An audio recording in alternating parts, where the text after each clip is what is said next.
tengah ragam varian es krim kekinian, es krim jadul atau yang dikenal juga dengan es puter masih eksis hingga saat ini. Di Kota Bogor, Jawa Barat terdapat produsen es krim puter yang disajikan dengan cone es krim yang juga dibuat dengan cara tradisional. Informasi selengkapnya kami sajikan dalam Sehari Menjadi.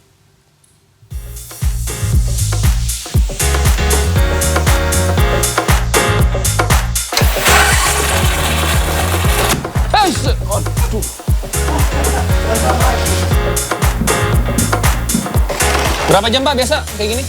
Kira-kira 2 jam kurang dikit. Waduh.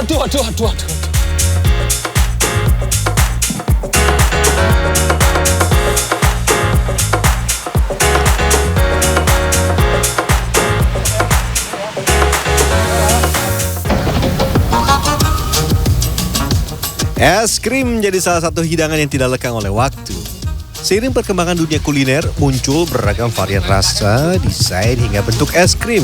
Tapi di tengah ragam varian es krim kekinian, es krim jadul atau yang sering disebut es puter masih eksis dan diminati oleh para pelanggan. Karena ini spesialnya enaknya itu duriannya. Gitu. Jadi yang bikin nagih tuh walaupun mau musim hujan, musim panas durian mah tetap ya. Suka rasanya lebih enak sih kayaknya ya Mas ya, yang manual gitu daripada pakai mesin gitu kan, lebih gimana gitu.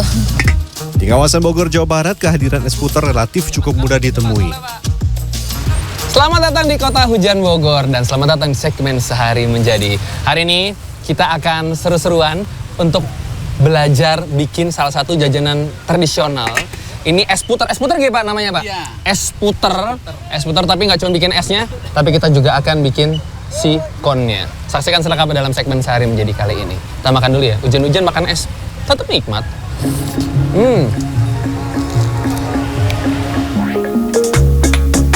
Salah satu pabrik yang memproduksi kerucut es krim berada di Kelurahan Gunung Batu, Bogor Barat, Kota Bogor, Jawa Barat. Tempat produksi cone beragam bentuk ini sudah eksis sejak 1984 atau 40 tahun silam. Dan untuk membuat cone yang seperti ini, nah ini proses awalnya kita akan mulai dengan bahan utamanya tepung tapioka ya Kang? Tepung tapioka kita akan bikin. Bahan dasar untuk membuat kerucut es krim antara lain tepung tapioka, tepung terigu, garam dan sudah kue. Larutkan semua bahan tadi dan tambahkan minyak kacang secukupnya. Minyak kelapa? Minyak kacang yang biasa buat biskuit. Loh, kenapa nggak pakai minyak goreng biasa, kan sama-sama minyak? Nggak masuk, nggak akan jadi kue kalau biasa aja. Wanginya yang beda atau apanya? Rasa terutama rasa ya, rasa sama wangi. Rasa sama wanginya beda ya? Ya, selain menambah aroma pada kerucut es krim, minyak kacang akan membuat cone tidak menempel pada cetakan.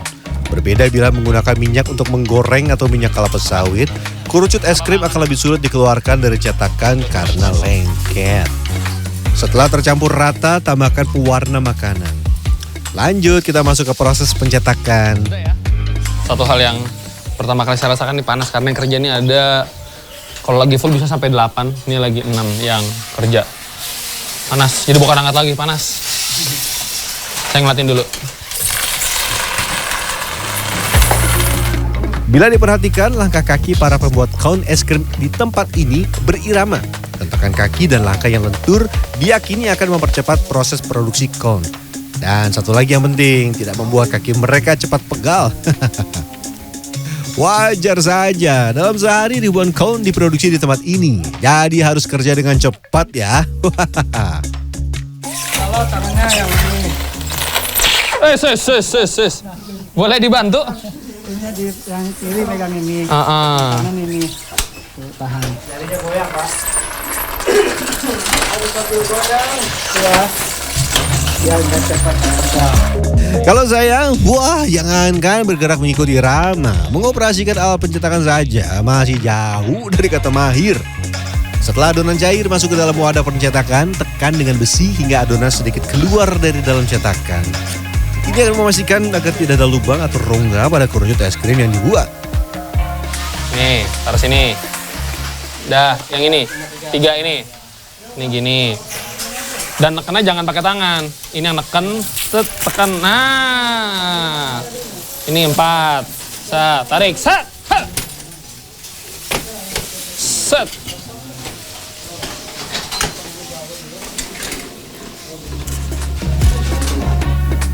Setelah itu keluarkan cone es krim yang sudah dimasak kurang lebih selama 1 menit. Selain cone berukuran besar, ada juga cone mini yang diproduksi di sini. Aduh.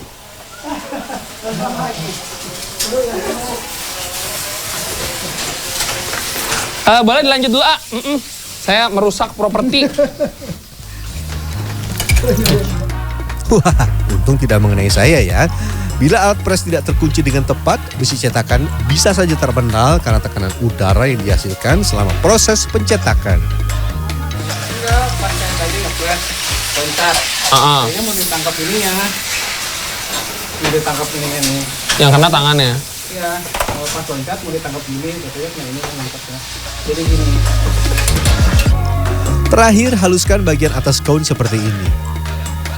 Dan saya suka dia karena tadi pakai sedikit garam, jadi ada sensasi asin. Jadi kalau pas pakai es krim, strawberry, durian, coklat atau apapun itu, dia akan pas rasanya.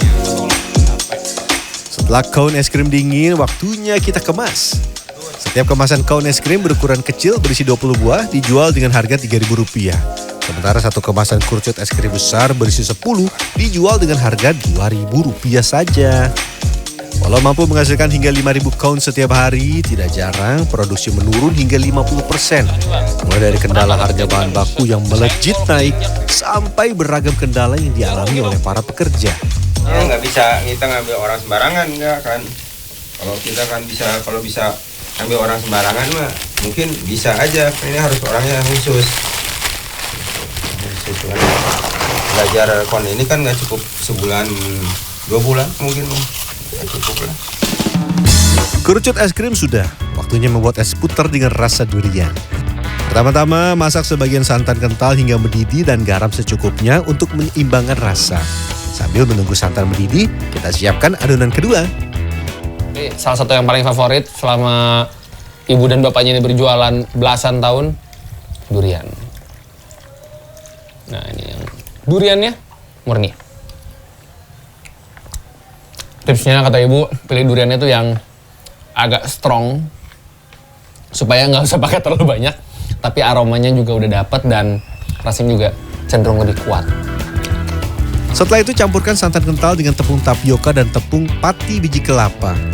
Tips untuk mendapatkan es puter yang lumer di mulut, ya ini pemirsa, tepung yang dipakai harus dicairkan terlebih dahulu agar tidak ada tepung yang menggumpal. Bu, kalau misalkan Bu, ini sebagian santannya nggak kita masak dulu gitu, itu bisa atau nggak Bu sebetulnya untuk dibikin es puter? Nggak bisa, soalnya nggak bisa kental. Nggak bisa Iya, karena nanti harus si tepung tapiokanya ini nih dan campurannya tidak bisa mengental. Nggak matang, rasanya mentah gitu. Dan rasanya juga mentah. Iya. Oke. Setelah santan mendidih, masukkan lagi sisa santan dan tepung yang telah dilarutkan secara perlahan. Aduk terus hingga tekstur santan menjadi sedikit mengental. Tambahkan juga kental manis dan gula secukupnya. Seluruh bahan telah tercampur rata, waktunya menyiapkan bahan-bahan untuk membekukan adonan es puter.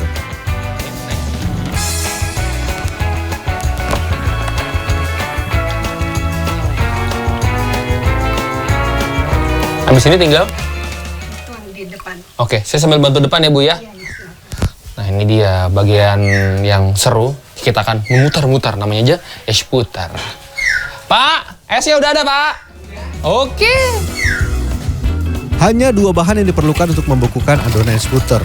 Pertama ini adalah es batu. Yang kedua, garam.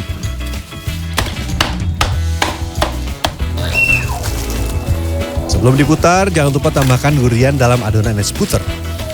Nih, primadona durian. Ntar kasih durian lagi nanti. Di mananya? Kalau di cupnya dikasih durian lagi ya. Jadi double, di adonannya ada, di toppingnya juga ada. Dan ini untuk yang campurannya. Wadah es krim yang telah terselimuti es batu dan garam kemudian diputar-putar. Dan sesuai namanya es puter ya diputar begini, masih cara manual. Berapa jam Pak biasa kayak gini? Ya kira-kira 2 jam kurang dikit lah. Waduh. 1 jam setengah. 1 jam setengah. Oh, nggak bisa 10 menit, nggak bisa? For your info, garam berfungsi untuk menurunkan titik beku air di bawah 0 derajat Celcius. Sehingga cairan santan dapat membeku dan membentuk kristal es. Jika tidak diberi garam, adonan ini tidak akan membeku. Secara singkat, garam memiliki sifat hidrofilik yang mampu mengikat molekul air sehingga dapat membuat adonan es puter membeku. Tambahkan es batu dan garam secara berkala bila dibutuhkan. Dan setelah 2 jam diputar, es putar durian buatan saya akhirnya bisa disajikan. Tapi saya tidak akan makan sendiri kok. Ini untuk jualan juga. Es putar mudah ditemui di titik-titik keramaian di kawasan Bogor, Jawa Barat. Salah satunya di sekitar kawasan alun-alun Bogor dan sekitarnya.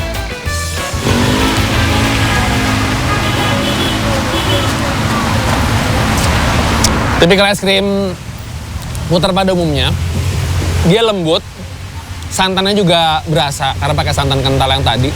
Tidak ada gerenjel-gerenjel bekas tepungnya ya, bisa dikatakan bekas adukannya tuh nggak ada karena tadi memang aduknya tuh bertahap. Dan yang saya suka duriannya berasa. Harga satu porsi es putar durian menggunakan cone dipatok mulai dari Rp5.000. Sementara es putar durian dengan wadah gelas plastik dibanderol Rp10.000. Kan ternyata di balik seporsi ataupun segelas es putar yang Anda nikmati itu ada perjalanan yang amat panjang. Dari mulai bikin esnya, sampai bikin konnya, sampai kemudian perpaduannya pas biar seperti apa. Itu ada perjalanan yang sangat amat panjang. Saya akan menikmati es krim durian ini. Gimana? Ada yang mau coba juga? Di Bogor bisa dinikmati, hujan-hujan tetap banyak yang beli. Dan Fernando, Dwi Agung Yuldiarto, Bogor, Jawa Barat.